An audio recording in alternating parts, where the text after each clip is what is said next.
Qu'est-ce que tu n'aimes pas qu'on te fasse au lit ? Bah en fait maintenant j'aime des choses simples et humaines quoi. Je me suis rendu compte que je croyais aimer un peu les performances physiques, façon de parler quoi, mais et ça aussi, en réfléchissant, je me suis rendu compte, parce que, je sais pas, il y a une époque, tu me disais, t'aimes quoi comme position ? Je disais levrette, alors que pas du tout, en fait, parce que je trouve ça avilissant, on se voit pas, on se touche même pas. C'est un peu particulier. Mais ça, c'est mon goût perso actuel. Mais à l'époque, je répondais ça, parce que c'était ce qui était fun dans les films, à la télé.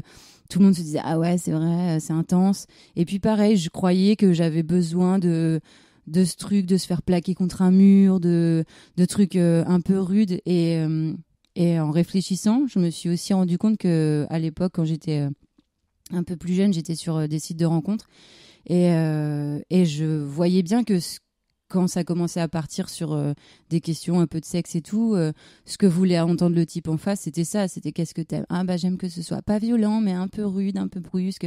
Je répondais ce qu'il fallait répondre en fait, pour plaire, tout en n'étant pas non plus trop hardcore, mais pas prude non plus, parce que ça fait fuir. Enfin, et je me suis forgé tous ces faux désirs en fait, toutes ces fausses envies avec tout ça. Et heureusement, en vieillissant, j'ai appris à plus m'écouter, à vraiment savoir ce que je kiffais. Et en fait, c'est beaucoup plus simple, tout simplement, quoi. C'est pas des péripéties comme dans les pornos, c'est pas des toupies, je sais pas quoi. Carrément, on est sur la toupie, là. Ça a été marrant parfois, quand c'était dans des relations un peu installées, je dirais, où il y avait justement une complicité, ça pouvait être rigolo et tout, puis t'es jeune, tu testes et voilà. Mais il y a eu des fois où c'était, en réfléchissant sur le passé, où ouais, c'était des fois où je me forçais quoi, clairement, où je croyais que ça me plaisait, ou en tout cas je voulais me faire croire que ça plaisait pour plaire au partenaire. En fait, avec le recul, non, je voyais pas. Il n'y avait pas d'intérêt à ça et encore une fois, la femme que je suis maintenant ne le referait pas quoi. Mais alors du coup, la pénétration ne te pose pas de problème pour la première fois ? Non. Alors que c'est des doigts, ça traîne partout, enfin dans les oreilles, dans le nez, ça te torche les fesses et tout. Enfin, je veux dire, c'est niveau saleté, on est quand même sur un niveau assez élevé. Là, je parle pas hygiène. Je parle intimité. Ouais. Ok. Mais j'avoue que les doigts, ça traîne partout. Si on faisait bien les choses, on se laverait les mains avant, tout ça. Des fois, j'y pense. Puis j'oublie vite, quoi. Une fois que je suis à poil, là, je suis plus dessus du tout. Bon, j'ai les mains propres. Meuf qui est avec son petit kit et tout de nettoyage d'ongles. Ok.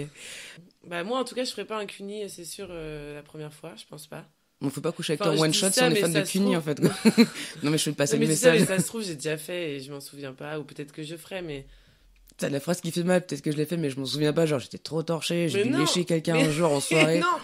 Non. Je me souviens pas.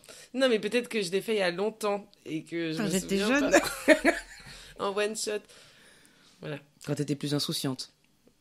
Moi, je suis encore insouciante, je crois. T'as quel âge ? J'ai 27 ans. Ouais, ça va. Tu peux être insouciante encore. Toute la vie, on peut être insouciant. Bah oui. Bah oui, mais après, il faut savoir se protéger aussi. Oui. Mais bien sûr. Non, je pense que c'est plus une histoire de... J'ai pas trop envie de donner ma clit à n'importe qui, comme ça. Enfin, à n'importe qui. Genre, qu'elle mette sa bouche sur la mienne, là, la première fois... Non. Ok.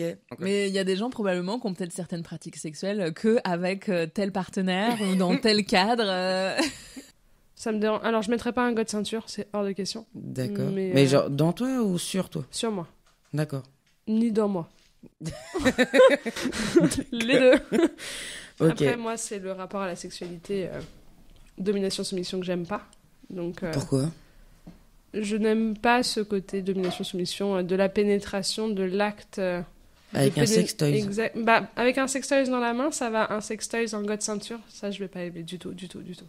Je pense que là, je peux aller faire une thérapie pour savoir d'où ça vient. D'accord. Okay, bon, et si du coup, ta partenaire te demande de la pénétrer, ce sera avec un god à la main et pas en... Éventuellement, un god à double... tu sais, de chaque côté, là. À double tête rotative. Voilà. Une ogive nucléaire. Voilà, c'est ça. Oui, ça, à la limite, pourquoi pas, parce que ça reste un partage. D'accord. Parce que tu sais qu'il y a une partie qui rentre dans toi, quand même. Oui, mais l'autre partie rentre dans elle. D'accord. Donc, il y a une notion de partage que je vais pas retrouver forcément dans un gars de ceinture. Ok, donc c'est vraiment la notion de partage qui Ouais, est essentielle.